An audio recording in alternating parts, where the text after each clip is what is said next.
ہم روزانہ سورۃ الفاتحہ کی تلاوت کرتے ہیں، بلکہ ہر نماز میں کرتے ہیں اور ہر رکعت میں کرتے ہیں، لیکن کیا ہم یہ بھی جانتے ہیں کہ اللہ تبارک و تعالی ہم سے کیا فرما رہے ہیں، ہم اللہ سے کیا باتیں کر رہے ہیں؟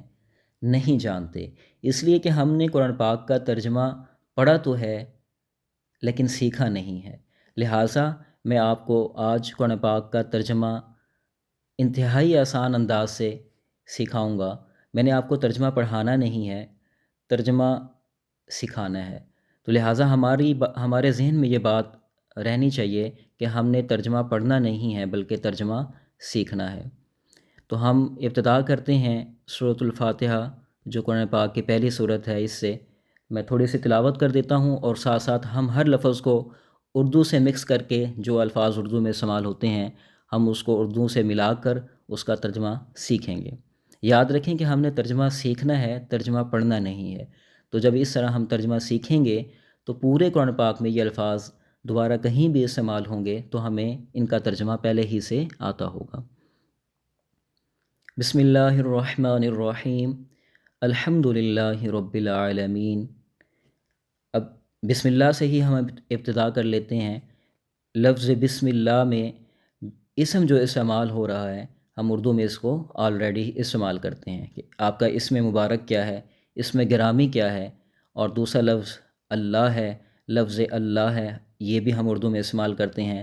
رحمان اور رحیم بھی ہم اردو میں بولتے ہیں۔ تو اب اس میں جو لفظ با آئی ہے یا آپ نوٹ کر لیں، میں نے آپ کو پہلے بتایا تھا کہ کچھ الفاظ ایسے ہوں گے جن کو آپ نے اپنے رجسٹر میں نوٹ کرنا ہے، اپنے موبائل میں نوٹ کر لیں، اپنے ہاتھ سے لکھ لیں، کہیں بھی کر لیں، اس کو محفوظ کر لیں کہ لفظ با کا معنی ساتھ ہوگا۔ ٹھیک ہے، ابتدا یہاں پر معنی ہم ابتدا سے کریں گے۔ ٹھیک ہے، تو اب معنی یہ ہوگا، شروع کرتا ہوں میں اللہ کے نام کے ساتھ۔ دیکھیں با کا معنی ہو رہا ہے ساتھ، یوں بھی کر سکتے ہیں، آغاز کرتا ہوں میں اللہ کے نام سے۔ تو اب یہاں پر با کا معنی سے کر رہے ہیں ہم، جو بڑا مہربان اور نہایت رحم کرنے والا ہے۔ اب سورۃ الفاتحہ کی ابتدا کرتے ہیں۔ لفظ الحمد ہے، اس میں حمد جو ہے وہ ہم اردو میں استعمال کر رہے ہیں، حمد و ثنا۔ حمد کا معنی تعریف ہوتا ہے۔ للہ میں لفظ اللہ ہے اور ہم اردو میں استعمال کر رہے ہیں اس کو۔ رب اردو میں استعمال ہوتا ہے۔ عالمین لفظ عالم کی جمع ہے، ہم کہتے ہیں عالم، پورا جہان، تو یہ عالم کی جمع عالمین ہے۔ اب اس آیت مبارکہ میں 4 لفظ استعمال ہوئے ہیں اور چاروں کے چاروں اردو کے لفظ ہیں۔ حمد بھی اردو، اللہ بھی اردو کا لفظ، رب بھی، عالم بھی۔ تو اب اس آیت کا ترجمہ ہمارے لیے نہایت آسان ہو گیا، کیوں؟ کیونکہ ہم نے دیکھ لیا ہے کہ یہ الفاظ چاروں اردو میں بھی استعمال ہو رہے ہیں۔ تو اب اس کا معنی یہ ہوگا، تمام تعریفیں اللہ کے لیے ہیں جو سارے جہانوں کا رب ہے۔ رب کا معنی رب بھی، پالنے والا بھی کر سکتے ہیں۔ اب اس میں جو لفظ لام آیا ہے لفظ اللہ میں، اس کا معنی بھی آپ نوٹ کر لیں، لکھ لیں، کے لیے ہوگا۔ تو پورے قرآن پاک میں جہاں کہیں بھی یہ لفظ آ جائے تو اس کا معنی کے لیے ہم نے کرنا ہے۔ اسی وجہ سے ہم نے ترجمے میں یہ معنی کیا ہے، تمام تعریفیں اللہ کے لیے ہیں، کیونکہ لام کا معنی کے لیے ہوگا۔ الرحمن الرحیم دونوں آسان لفظ ابھی ہم بسم اللہ میں بھی پڑھ چکے ہیں۔ اللہ جو بڑا مہربان اور نہایت رحم کرنے والا ہے۔ تیسری آیت ہے مالک یوم الدین۔ اب اس میں لفظ مالک ہے، ہم اردو میں استعمال کر رہے ہیں۔ مالک ہم بولتے ہیں کہ وہ اس چیز کا مالک ہے۔ اب وہ اردو میں اور طرح لکھا جاتا ہے، عربی میں دوسری طرح لکھا ہوا ہے۔ تو یوم دن کو کہا جاتا ہے، اردو میں ہم استعمال کرتے ہیں دین۔ یہ یہاں پر اس کا معنی ہوگا جزا، روز یعنی سزا، جزا اور سزا، یوم دن ہوگا۔ تو یہاں اس کا معنی یہ ہوگا جو روز جزا کا مالک ہے۔ دیکھیں یہاں پر ہم معنی آخر سے اس لیے کر رہے ہیں کہ کچھ الفاظ ایسے ہوتے ہیں، جس طرح انگلش میں ہے چیف جسٹس آف پاکستان، تو اس کا ترجمہ ہم آخر سے کریں گے۔ پاکستان کے جو چیف جسٹس ہیں، قاضی ہیں، جج ہیں، تو اسی طرح عربی میں بھی کچھ الفاظ ایسے ہوتے ہیں جن کا ترجمہ ہم آخر سے کرتے ہیں، تو اسی لیے اس کا معنی ہے جزا کے دن کا مالک ہے۔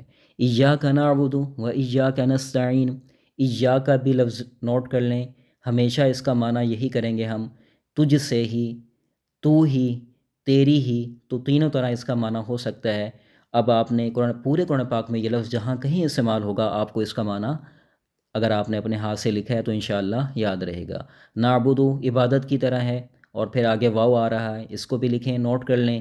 واو کا معنی ہوتا ہے اور، ایّا کا پھر وہی معنی اس کا ہوگا تیری ہی، تجھ سے ہی۔ نستعین یہ معاونت کی، جیسے ہم اردو میں معاونت بولتے ہیں تو اس کا معنی وہی ہے، مدد طلب کرنے سے ہے۔ تو یہاں اس آیت کا معنی ہوگا ہم تیری ہی عبادت کرتے ہیں، اور دیکھیں واو کا معنی اور، یہ واو دو چیزوں کو ملانے کے لیے آ رہی ہوتی ہے، اور تجھ سے ہی ہم مدد چاہتے ہیں۔